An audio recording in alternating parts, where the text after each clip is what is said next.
જય માતાજી. આપણે સૌ અમુક પ્રશ્નો લઈને આપણા નજીકના રાજનેતાઓ પાસે જતા હોય છે અને રાજનેતાઓ કેવા જવાબ આપે છે એનું એક ઉત્તમ ઉદાહરણ તાજેતરમાં યુટ્યુબમાં અને ફેસબુકમાં એક ઓડિયો વાયરલ છે કોંગ્રેસના ધારાસભ્ય શ્રી જિગ્નેશ મેવાણીનો કે રાજનેતાઓ કેવો જવાબ દેવો જોઈએ. પ્રશ્ન લઈને કોઈ આવે તો તેમનો જવાબ કેવો દેવો જોઈએ એ ઉત્તમ ઉદાહરણ પૂરું પાડ્યું છે. તો આપણે પહેલા તે સાંભળી. સાહેબ રજનીકાંતભાઈ બોલો મજાદાર. હાજી હા બોલો બોલો. હવે સાહેબ થોડું મારું કામ પડ્યું તમારું. બોલો બોલો બોલો. સામાન્ય રીતે આપણે ગમે તે કામ લઈ પ્રશ્ન લઈને જાય અને દરેક રાજનેતા આપણે કહે બોલો, એમ જિગ્નેશ મેવાણી કહે છે, એમ બધા રાજનેતા એમ જ કહે છે. આગળ સાંભળો. એક સંકલનમાં મારે અરજી આપી છે. હા બોલો ને. મુદ્દો આજે મારા ઘર છે ને તે નાડું છે 40 વર્ષ જૂનું.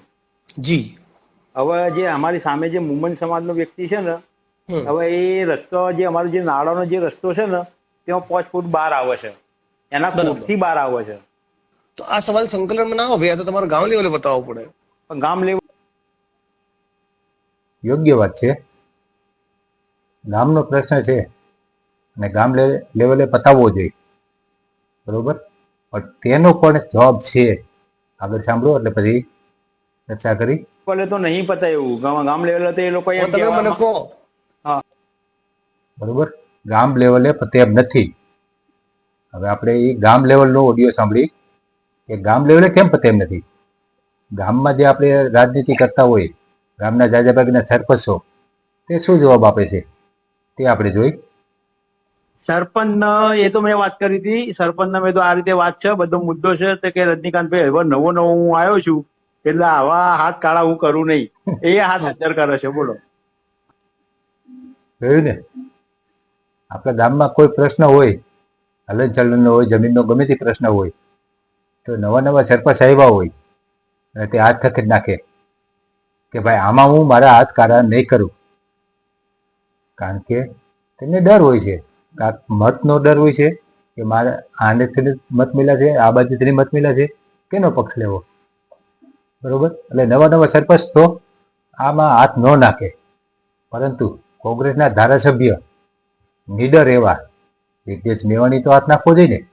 ચાલો જિગ્નેશ મેવાણી શું એનો જવાબ આપે છે એ જોઈ. હું આ કરું એટલે મુમણ સમાજ મારાથી રાજી થાય કે નારાજ થાય? મુમણ સમાજ એટલે લગભગ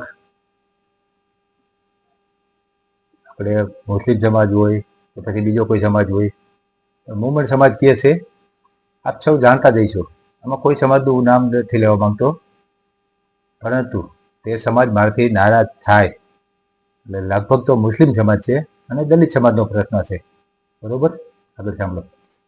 પણ આપણે જો પર્સનલ આપણે સંયુક્ત કરવાનું, પર્સનલ કરવાનું છે ના તો હવે સમજ્યા નહીં. હા, મુમણ સમાજમાં મેળો બેસે શું જાય?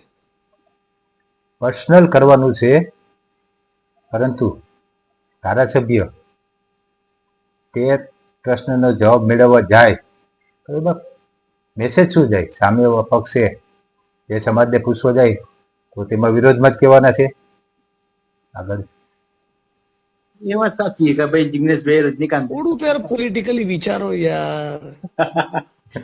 કાં પછી એવું નક્કી કરો કે જેટલી જગ્યાએ દલિતો ખોટા છે એ બધાની બી હું વિકેટ પાડું. ના સાહેબ આપણે ખોટા નથી, આપણે લીગલી અને મુમણોને બી પાડું અને ઠાકોરોને બી પાડું. જેટલા ગામે ગામ દલિતોએ, મુમણોએ, ઠાકોરે ખોટું કર્યું છે નાનું મોટું. હા, એ વાત સાચી છે. પણ આપણે 5000 વોટ લાવું પછી. એટલે ધારાસભ્ય શ્રી જિગ્નેશ મેવાણીનો કહેવાનો મતલબ એવો થતો લાગે છે કે દલિત સમાજ, મુમણ સમાજ અને ઠાકોર સમાજ તેમાં લગભગ બધા ખોટું કરતા હોય છે, બરોબર. એટલે કે 50%, 20%, 10% ગમે એટલા ખોટું કરતા હોય અને પછી ચૂંટણી જીતવા જાય ત્યારે 5000 મત જ મળે. તો શું શ્રીમાન જિગ્નેશ મેવાણી સાહેબ, તમે ખોટું કરવા વાળાના મતથી જીતા છો? તમે તમારા શબ્દોમાં જ કબૂલો છો કે આ લોકો બધા ખોટા કરતા હોય એનો વિરોધ કરું ને પછી ભલે 5000 મતથી જ જીતું, એટલે 5000 મત જ આવે, બરોબર. તો તો તેનો કહેવાનો મતલબ તો તમારા જ કહેવાના મતલબમાં એવું જ નીકળે છે કે લગભગ તો આ ખોટા કરવાવાળાના મત જ તમને મળ્યા હોય. નકર તમે આવી રીતની વાત ન કરો. ખોટું થતું અહીંયા ખોટું કહેવું પડે અને સાચું હોય ત્યાં સાચું કહેવું પડે. આગળ સાંભળો. કઈ ઇલેક્શન જ ના લડવું. પણ સાહેબ એ ખોટો છે. તો એ તો થોડું તો તમારે સમજવું પડે. રાજ્ય સરકારની જે પોલિસી છે મોટી, હા હા એની વિરુદ્ધ હું લડું કે મજા દે કે નેતાના આવા પ્રશ્નમાં પડવું. રાજ્ય સરકારની કેટલી પોલિસીઓ હોય, પરંતુ અમુક પોલિસી વિરુદ્ધ વિપક્ષના નેતાને બોલવું જોઈએ. તમે જે અત્યારે બોલો છો અને અત્યારે લગી બોલતા આવ્યા છો, તો આ વિષય ઉપર તમે કેમ ન બોલી શકો? આગળ સાંભળો. એ વાત એક સાચી. રાષ્ટ્રીય લીડરનો રોલ તો સમજો રજનીકાંતભાઈ. તમે તો યાર વિચારધારા વાળા માણસ છો. મને ખબર છે પણ મને તો યાર જે કામ માટે તમારે કોન્સ્ટેબલ ને કહેવાનું, એના માટે તમે આઈજી ને કહેશો. સામાન્ય જનતાના મતથી તમે ચૂંટાયેલા, બરોબર? મત માંગવા ટાણે તમે કોન્સ્ટેબલ લેવલના તમારા કાર્યકર્તાઓને કેમ નથી મોકલતા? ત્યારે તમે આઈજી લેવલના નેતાઓ ગલીએ ગલીએ નાકે નાકે રખડી રખડીને મત માંગો છો, ત્યારે કેમ નથી કહેતા કે અમારા કોન્સ્ટેબલ લેવલનો માણસ આવશે, તેમને તમે મત આપી દીજો? ત્યારે તમે સભાઓ મોટી મોટી કરો છો ને અમુક તમારા સમાજના કે બીજા અન્ય સમાજના બધા લોકોને રૂબરૂ તમે મળીને મત માંગો છો. ત્યારે કેમ નથી કહેતા કે આ કોન્સ્ટેબલ લેવલનો અમારો માણસ આવીને તમારી પાસે મત માંગશે, તમે આપી દેજો મને? ચાલો આગળ.